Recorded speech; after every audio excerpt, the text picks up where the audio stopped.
الرحمن الرحیم قال النبی صلی اللہ علیہ وسلم انما الاعمال بالنیات او کما قال علیہ الصلوۃ والسلام۔ پیارے آقا کریم صلی اللہ علیہ وسلم کا فرمان ہے کہ سارے اعمال کا دار و مدار نیت پر ہوتا ہے۔ اس حدیث کی ذیل میں یہ بات سمجھ آتی ہے کہ اگر ایک انسان دنیاوی کام بھی کرتا ہے، نیت اس کی اچھی ہے، اللہ تعالیٰ وہ عمل بھی اس کے لیے عبادت بنا دیتے ہیں۔ الحمدللہ آج ہم جو ہے نا اسلام آباد میں یہ 5 ٹریک پہ آئے ہیں، اور یہ ساتھ ساتھ الحمدللہ ہم نے جو ہے کہ جامع بھی کر لی ہے اور تھوڑا سا انجوائے بھی ہو گیا ہے۔ اگر ہم اس کو اسی سفر کو سنت کا ایک ذریعہ بنا لیں کہ ایسے آتے ہوئے چڑھتے ہوئے ویسے ہی ہم نے سانس لینے ہاں بھی کرنا ہے تو ساتھ اللہ اکبر کرتے رہیں،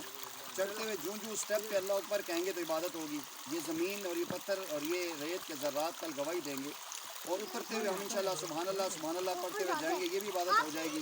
الحمدللہ ہمارے ساتھیوں نے یہاں آئے ہیں، یہاں ساتھ مسجد کی جگہ بنی ہے، الحمدللہ ہم نے وضو کیا اور ساتھ ہی یہاں نماز پڑھی ہے، تو یہ بھی اس سفر میں ایک عبادت بھی ہوگی الحمدللہ۔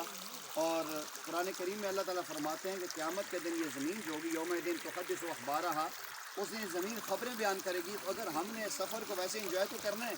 لیکن اگر اس کو ہم سنت کے اعمال سے مزین کر لیں، نماز پڑھ لیں، بلندی پہ جاتے ہوئے اللہ اکبر پڑھ لیں، نیچے اترتے ہوئے سبحان اللہ پڑھ دیں، اور ساتھ جو ہے کہ اللہ کی نعمتوں کو غور و فکر بھی کر لیں، تو یہ سفر کا سفر ہوگا، انجوائے کا انجوائے ہو جائے گا، اور عبادت کا عبادت ہو جائے گا۔ تو جب بھی جو بھی ساتھی میرے جو دیکھنے سننے والے ساتھیوں سے میری گزارش ہے کہ چینل کو سبسکرائب کریں خانقاہ نقشبندیہ ہاشمیہ کو، اور دوسرا یہ کہ جب بھی ایسی کسی ٹریک پہ آپ جائیں تو اوپر بلندی پہ جاتے ہوئے اللہ اوپر پڑھتے رہیں، نیچے اترائی پہ اترتے ہوئے سبحان اللہ پڑھتے رہیں، نماز کا وقت ہے نماز ادا کریں، اور جو یہاں کے رول ہیں جو یہ بتاتے ہیں ان پر عمل کریں گے تو انشاءاللہ یہ ہمارا ملک بھی محفوظ رہے گا، یہ جگہ بھی محفوظ رہیں گی، اور ساتھ ہماری عبادت بھی ہو جائے گی۔ اللہ تعالیٰ عمل کی توفیق عطا فرمائے۔